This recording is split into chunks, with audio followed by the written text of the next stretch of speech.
All right, Ken Klippenstein, it's really great to be with you. Welcome to talking to you on a new platform. We've talked a lot on my own podcast and used to talk together on Rising quite a bit. I want to talk to you about this on your own Substack titled Should Biden Resign? In it, you address an argument that's been made by some people on the right side of the aisle saying that if Biden can't finish out this presidential campaign, then he obviously doesn't have the stamina to be president in the first place. You disagree that that's a strategic benefit for the right to get Biden to step down. But first, can you lay out who is making this argument and what these Republicans are saying? Well, what's interesting, I think, is the way in which public opinion has gotten flattened by the kind of Washington narrative around this, which was that the debate happened and the country saw that Biden had slowed down and then they were ready to throw in the towel. And I did a story previous to the one that you put up there, showing that public opinion, the majority of American public opinion, as well as the majority of Democratic public opinion, thought that Biden should run for a second term, going back to at least last year. So, and when you look at the numbers subsequent to the debate, those numbers didn't change that much. They changed a little bit, but for the most part, the American people were more or less in consensus. We're talking about 70% or so that Biden wasn't up to the job. And so to speak to your point, now, the kind of intent behind the story I wrote was kind of confusion at the Republican leadership, led by House Speaker Johnson, calling for Biden's resignation. Now, what I don't understand about that is that would be the best thing to happen for the Democratic ticket, in my view, because that would make Kamala Harris, who is now vice president, that would make her president and give her a chance to distance herself from the Biden administration and the plummeting polling numbers that he's having with young people, with the base generally, and give her a chance to differentiate herself on questions like Israel-Palestine, domestic policy. Also, make her the commander in chief. It just opens up all kinds of doors for her to put distance between this administration, which has become relatively unpopular looking at the polling.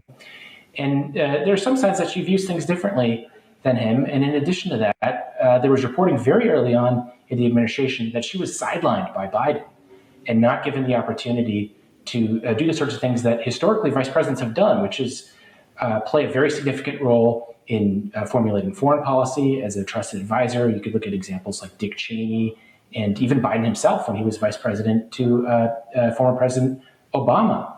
And none of that was an opportunity that was afforded to Harris. Instead, Biden assigned her to basically two or three things. And one of the portfolios he gave her, which was handling diplomatic engagement with three countries in Central America to address the root causes of migration, is pretty much the most politically radioactive thing that I could imagine that you could give a politician. And that has led to her depiction by the right and the Republican Party as they call her, the border czar. And if you look at polling recently, Gallup just showed that Americans list immigration as their number one concern out of everything, including even economic, inflation. And, that's not the way I view the world, but that apparently is the way that a lot of Americans do. And so to give her that portfolio at a time that the Trump administration has as its centerpiece immigration that they can just hammer her with, it seemed almost like a poison pill on the part of the Biden administration. And so him resigning would give her the opportunity to say, no, look, I represent more than just that. I have different views on the world in different domains aside from immigration. So that's what strikes me so crazy about it. I mean, I take your point that if Biden were to drop out, it would constructively give Kamala sort of the power of incumbency. But on the other hand, I mean, to the example that you point to with respect to immigration, where she has been given some degree of independence and control, and we can quibble, and maybe not just quibble, but have a meaningful debate about whether or not she really had very much latitude there to kind of solve the immigration problem.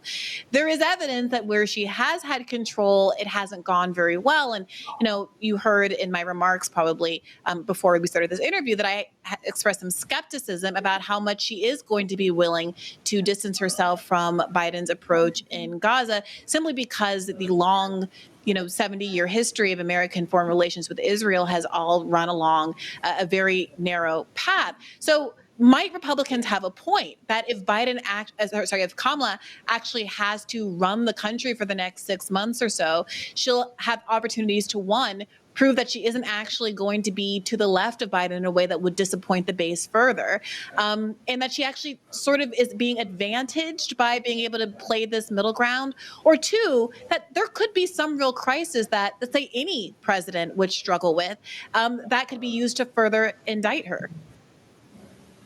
Yeah, so I would say that she doesn't have to be substantively different in policy to be able to acknowledge some of the views of particularly younger people that, again, the numbers are just falling off a cliff for Biden. So I'll give you an example. In the case of Israel-Palestine, I share your skepticism that there would be any sort of meaningful departure from her approach to that issue. However, one thing she could do, as former President Obama did during the Black Lives Matter protests, he actually invited some of the people to talk to them. Now, that didn't lead to, a tectonic shift in policy, but just acknowledging people in a way that President Biden has not, I imagine, would help her somewhat. I mean, Biden has just completely ignored it. He hasn't even spoke to it. In speech after speech, he won't even address it. He actively avoids it, much less, inviting someone to the Oval, which as Vice President, Kamala can't really do. And so, that's one example that I would point to as, something that she can change in terms of the articulation of the views and treating different, groups with, frankly, respect that Biden has not. And I mean, look at how his resignation was handled. He puts out this statement on Twitter and takes 3 or 4 days. Now, granted, he has COVID, but he just ghosts the country for several. I mean, that is not a professional way to handle things, and that is not a way that is going to, I think, leave a good taste in people's mouths. And so, for anything she can do to take the reins and give her the power to actually formulate, I mean, not even just policy, but just White House messaging and decision making for a couple of months, I agree with you. It could make or break her, but I think it's good I think it gives a good opportunity for her and for the country to see what she actually looks like in office and running things. Yeah, I mean, some of these conspiracy type theories aside, I definitely agree that Biden's exit has been strange at best. It feels very much Homer Simpson backing slowly into the hedge meme for him to have disappeared in at least video format the way he did, expressing himself through tweets. And I think also there was like a radio show kind of call-in format that he's participated in the last 24 hours or so. But I don't know that I'm entirely sold on the idea that Kamala Harris kind of coming out and saying, I see you, I hear you will be enough. Or maybe what I'm really expressing is that I'm afraid it will be enough and that she will successfully kind of sap the momentum of the uncommitted movement and the abandoned Biden movement by kind of performatively or rhetorically offering an alternative to Biden's rhetoric without actually being in a position to say, call firmly for a permanent and enduring ceasefire. Remember, there was this moment some months ago now where they trotted Kamala Harris out to kind of test the waters and using the word ceasefire. But even then, the Biden administration reportedly made her soften her remarks, and it went from I want something that sounded sort of like a permanent ceasefire to, temporary ceasefire, exchange of hostages, the kind of thing that has been holding up the process for, the better part of a year now. So what do you say to that? I mean, is there a risk from a progressive perspective or from an anti-war perspective, a group that now includes a lot of Republicans in their midst? Is that actually a losing scenario to have Kamala be president and be able to, in the short term, do the whole I see you, I hear you routine and basically pull the blinds potentially over the American public? I think there's something to that. I mean, the extent to which she offers substantive concessions to the demonstrators and the colleges and across the country, that will, deflate some of the pressure. But I mean, that's just how, to some extent, that's how concessions work. And there's a decision that has to be made by the advocates for the people of Gaza for them to assess what those concessions are, how are we going to respond to that? So I don't think anything is inevitable, but yes, I think that that's a concern. And again, I agree with you. I mean, the power centers in the country will remain what they are, regardless of who's in the White House, at least in the near term, and whoever sits in the Oval is going to be responding to those power centers. So I don't want to overstate, and I think anybody who does say that there's going to be some kind of sea change is selling you a bill of goods. That said, looking at Kamala Harris's background, just like no two people are the same, no two presidents are the same. I do see a little bit of space between them on this. And is it going to end the special relationship? Of course not. But she's not someone that came up through Washington. She was not the head of the Senate Foreign Relations Committee as Biden was for decades and decades. She's not steeped in the same type of great power competition, as the think tanks call it, think tank Washington culture that Biden was. What that means, probably marginal. She's a California Democrat, probably cavorting with a lot of rich people on the West Coast, just like people on the East Coast have to do and in Washington have to do. So that's limited. But all I'm saying is it's not exactly the same. And to the extent that she's able to communicate that and articulate that, I think that'd be interesting and useful, not just for her and the Democrats, but for the country to see. Fair enough. Let me ask you about something else you mentioned in your article, which is like this idea of Kamala derangement syndrome. On one side, we have this kind of over-the-top coconut pilling that has united the two segments that were once enemies, the Bernie Bro faction and the K-High faction, I think, who came together over a mutual desire for Joe Biden to step down. You're seeing all of these Charlie the CX memes, articles are proliferating. The super cuts of Kamala talking about falling out of a coconut tree went from being kind of cringe posts to being set to like fun trap music. And people are saying, no, they should cut this into an ad and really run it. That's one side that I would argue is a kind of derangement syndrome on its own.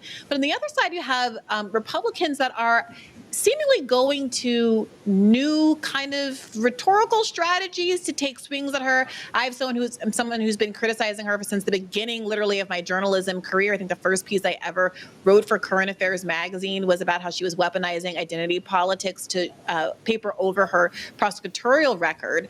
But this feels a little bit different. I think we have a clip of J.D. Vance actually describing why Kamala Harris isn't good for the country that sort of captures what's been going on here. Let's take a look if we can.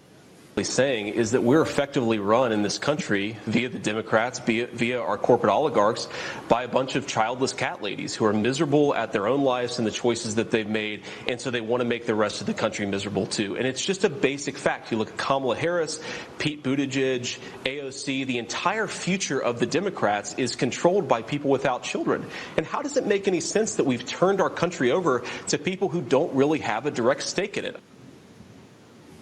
And it's not just that. They're from, of course, Republican VP nominee J.D. Vance. Laura Loomer tweeted, quote, "It's time for Republicans to start talking about Kamala Harris's sexual history and the reason why she likely doesn't have any children of her own. I'm willing to bet she's had so many abortions that she's damaged her uterus. A woman who has no biological children of her own should not be allowed to make decisions in the White House for your children, et cetera, et cetera." What do you think is going on here? It's wild because I am not, if you've followed me on Twitter, somebody that is a fan of respectability politics. I love a good burn. I love a funny ad hom attack. I'll laugh at anyone else on those things, but this is just cruel. And ironically, it's in reverse what conservatives like Vance complain that the left and liberals do to them, which is that they say they, flatten them into one thing and they have different views, and it's not they complain about being called authoritarians and Nazis because their views are actually different than that. They're doing the exact same thing in reverse with this cartoon image of some lonely graduate student or whatever it is. And the reality is that every political persuasion is way more variegated than it's given credit for, particularly in Washington media, but as in the case with Vance, but on every side. And so that's a frustration I have with that debate in general. The idea that, cancel culture or unfairness is only applied to one political faction. It's just not true. It gets pointed at everybody. And I don't like any of it. But to pretend like it's only, it only afflicts one side is silly. And that's what that shows us. And, as you said, there's plenty of stuff to hit her on, not just with respect to policy. But again, if you want a funny ad hom, I can think of some funny ones that you could you could deploy against her. that isn't this Oh just yeah, you're kind gonna of give us like type 5 right cruelty. now, Ken? Well, I don't know. I'm never much of an insult comic in the way that Trump is, so I'll leave it to them. But there are funny ones you could do. Like, why? I'm not against that stuff, but this stuff is just cruel. Like, why? I don't even see the point. Yeah, It seems to help her because it's just going to I make mean, it people also seems crazy. Hey, it does seem also yeah. just kind of wrong. It's confusing. JD Vance brought up Pete Buttigieg. He has kind of famously two twins. So unless we're saying that adopted children don't count, which of course implicates so many conservatives, Right. seems to Right. undermine and cut across the sort of pro-life movement, which tries to emphasize adoption as an alternative to women being able to receive abortions. And then, of course, Kamala Harris has the stepchildren that she inherited through marriage. Again, so many American families are blended families, and I don't know that your family isn't legitimate. Your children aren't really legitimate to be seen as children or stepchildren is a message that is going to go over very well, even in the most conservative corners of the United States. Yeah, it's again, it gets back to my first point. I don't see how this is helping the Republican Party. I'm sort of puzzled as to why they're doing it. Aside from my, very visceral response, which is like, come on, man, you're making me sympathize with these elected officials who I generally have a lot of contempt for. Do you know how hard that is? To make me a reporter who has to dig through the skeletons in these guys' closet, and for me to be like, hey, man, come on. That's an accomplishment. But yeah, I mean, this stuff, when you punch below the belt to that extent, again, not someone who's opposed to having fun and roasting people. And, these are elected officials. It comes with the territory. They should expect it. But I mean, even I'm shocked at some of this stuff. And I've been a denizen of the internet gutter for the last 10 years. So, and in a way, it seems like a benefit to her the same way that Trump benefits from Trump derangement syndrome. 2, 3. All right. It looks like I'm back. Sorry about that, guys. No problem. Ken, I wanted to ask you about something else you've written about, which is the assassination attempt on Donald Trump and what's been going on with the head of the Secret Service. Now, she's been sort of filibustering, and it looked like she wasn't going to step down, Kimberly Cheadle. She did finally resign today. You wrote a piece about how in the wake of what seems to be at very least some lapse in judgment from the Secret Service. There was an initial push by Mayorkas to use the opportunity to get more funding for the Secret Service, and did a piece about all the other functions the Secret Service does, and seemed to sort of implicitly make the argument that maybe when a department makes a horrible mistake, they shouldn't get more funding. We should maybe look at all of their other functions and see if they should be pared back at all. Tell us a little bit about what's been going on there and how you've been covering it. Yeah, so Secret Service has actually seen their budget more than doubled over the last 10 years. So when I heard Mayorkas and the different advocates for the Secret Service insinuate that there was some kind of resource problem, I bristled because I knew that bit of context. And in addition to that, Secret Service does a lot more than simply protect the president. I submit they shouldn't, and that is part of the problem, and that should be part of the solution would be getting them focused on protecting the president, protecting former presidents, maybe their families, and little else. So to give you a little bit of context, after 9/11, George W. Bush and the Congress created what's called the Department of Homeland Security. And so they took Secret Service, which had been a subcomponent of the Treasury Department, and moved it to the Department of Homeland Security. And here's what's interesting. They didn't leave behind their Treasury responsibilities. For example, going after counterfeit currency, financial crimes. Now cryptocurrency crimes is a big thing that they're focused on. They brought that with them. So these agencies have a tendency to only grow and never pare back the stuff that's perhaps not relevant to its mission anymore, as I think that the Secret Service is under Homeland Security. So two things happened.